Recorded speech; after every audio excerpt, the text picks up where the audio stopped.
Hey everyone, and welcome to Developer Tea. My name is Jonathan Cottrell, and today I'm going to be talking to you about avoiding a state of constant yellow alert. Martin Fowler recently tweeted this out, and it's actually an article by Bruce Schneier, and Fowler's tweet basically takes a bit of that article and says, living in a constant state of yellow alert takes a psychological toll, increasing anxiety and impairing judgment.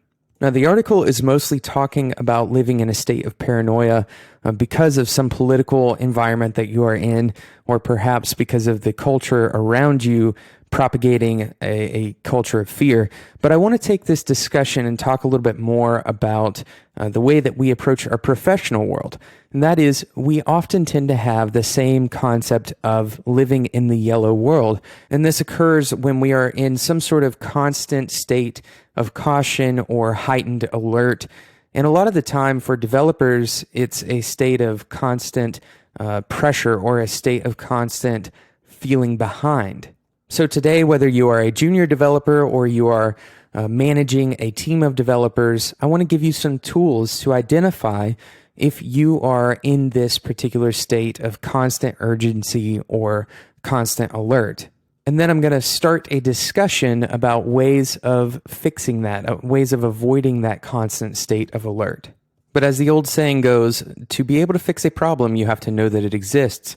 So I want to talk to you first about how to identify your constant state of alert. So the very first step that you need to do is audit your emails, audit your text messages, take a look at your chat messages, look back, and determine how you are talking about your work.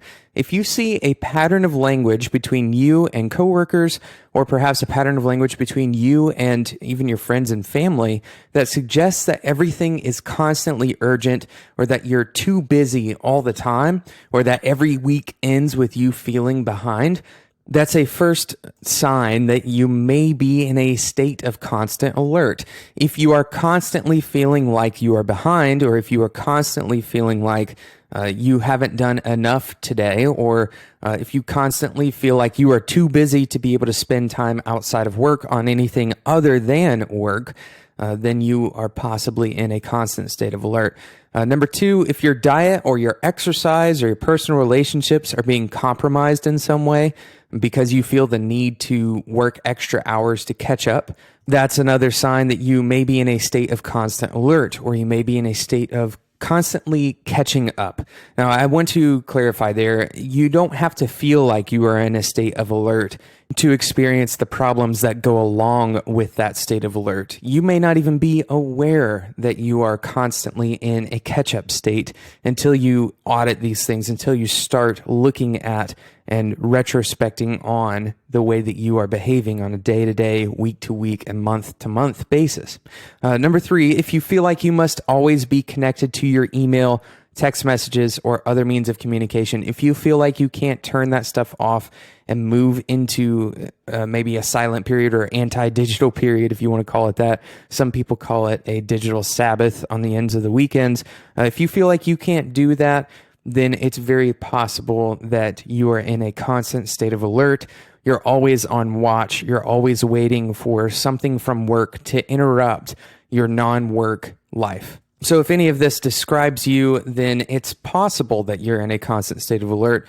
You may not necessarily be, though. So this is not like an absolute rubric, but these are signs to watch out for. Obviously, if you are allowing your brain to always be connected to work, and if your relationships are failing, and if you are constantly texting people saying how busy you are, then it's possible, and I would say even likely, that there is a problem, that you are probably in a constant state of alert. So how would you go about fixing a problem like this? And that's what we're going to talk about. But first, I want to take a quick sponsor break.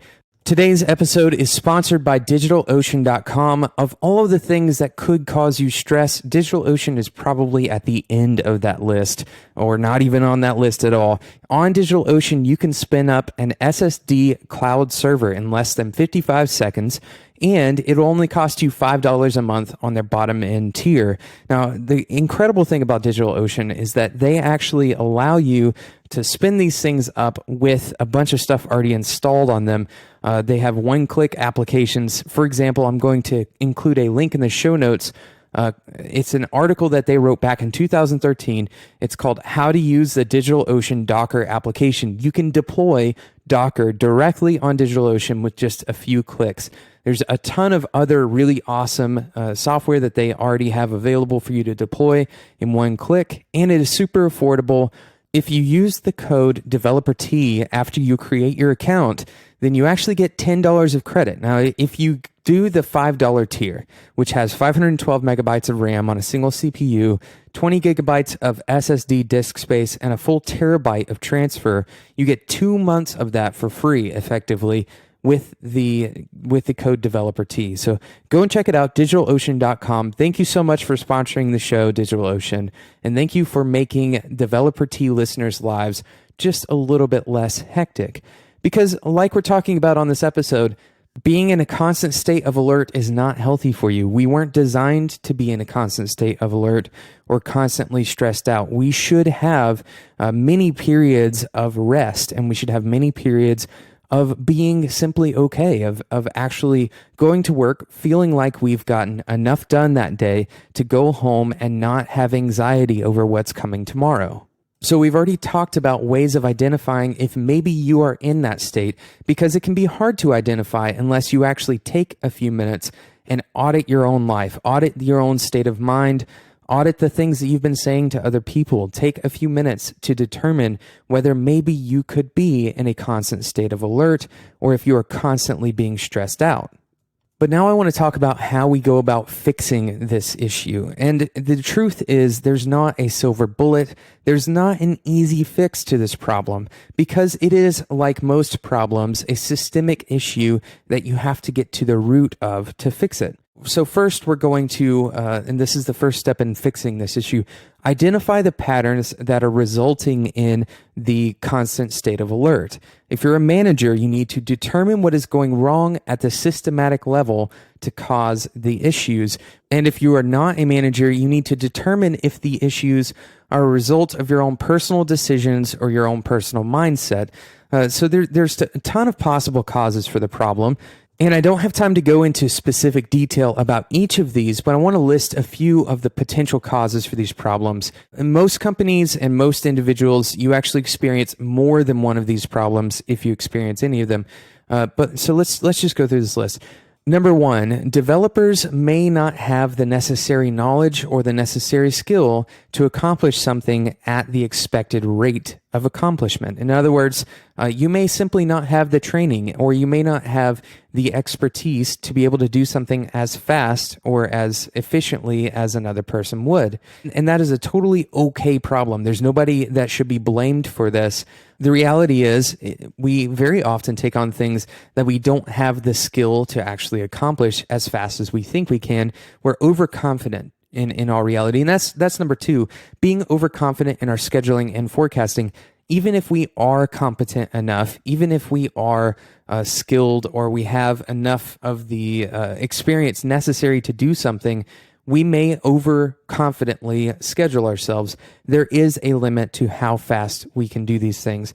I did an episode about sandwiches. I'm not going to ruin the punchline for you, but I want you to go and listen to it if you haven't listened to it yet. It's about estimating, and it talks about sandwiches. I'll let you go listen to it. But we have this problem of being overconfident and overscheduling ourselves in the workplace. Number three, distraction or inefficiency in the workplace. Now, even if you are at home, if you're working from home, it is very possible that you aren't getting as much out of your day if you haven't created some sort of maintainable system to actually get as much done in a given hour as possible. Now, that is not always the only goal in life, getting as much done as possible, but certainly if you want to get more done and you can't because your systems are inefficient, maybe you are accidentally interrupting yourself, you haven't found a way of focusing properly. Well, those things are fundamentally important, and you have to set yourself up for success by understanding how to create an environment where you can focus and where you can actually get things done predictably and consistently. And the final reason that we can find ourselves in the state of alert is that we have a chronic issue with inaccurately scoping or estimating what it will take to build a particular feature or set of features. Now, this is slightly different from being overconfident, because the problem here isn't that we think we can do more than we can do. It's that we think that it will take less to do something than it will actually take. Perhaps our estimates haven't accurately reflected the amount of time that it will take to write tests for the given application. Maybe they haven't accounted for the administrative time or the planning time. There are a ton of things that take more energy than we expect them to, and we end up finding ourselves in a bind when we've estimated up front incorrectly how much energy it will take, or how large that particular feature set is in reality. So we may be estimating our own abilities properly, but if we don't estimate the actual thing to be built properly, then we can basically run into the same issue. So you need to identify these patterns in your own work. You need to identify them in the work of the people that you manage, and be aware that these are the problems that could cause you to be in a state of constant alert, feeling you are chronically behind. The second thing is to identify what normal is supposed to look like. It's possible that you are working with people who believe in a different set of standards for normal than you do. In other words, some people believe that it's okay to constantly feel slightly behind. Perhaps it is the way that they propel themselves forward, or they stay interested in their work. And so you have to determine at some objective level what factors actually signal that constant alert state. What types of things do you want to avoid? What kind of situations do you want to be in versus what kind of situations do you want to avoid?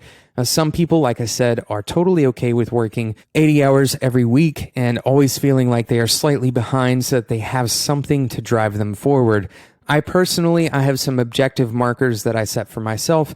If I go more than a week or so without doing some kind of physical exercise, then I know that I need to scale back or look at the reasons that I am in that situation and determine, do I see a very clear way out of this constant alert state? Now, I also personally think that we have to come to reality sometimes with our jobs and know that there will be some late nights. There will be some times where we feel behind, but that shouldn't be the rule. That should be the exception. And we should be able to take a step back and look at the patterns, look at the constant state that we are in.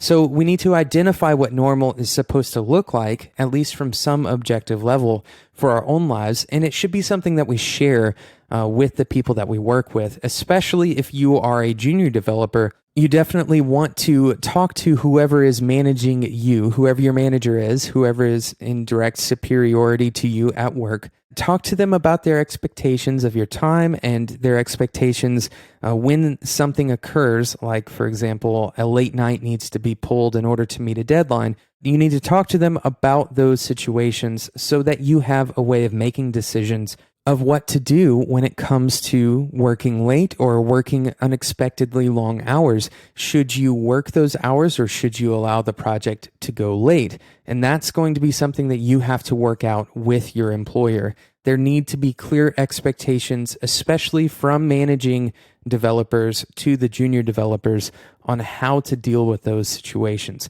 So identify what that normal state is. And finally, recognize that change doesn't occur on its own. In other words, catching up is not the fix for chronic overscheduling or your lack of resources. The only way to fix the problem long term is to fix the underlying issues. There are a ton of possible causes for the problem. We've already listed them, but ultimately fixing the problems won't come as a result of overworking until you catch up.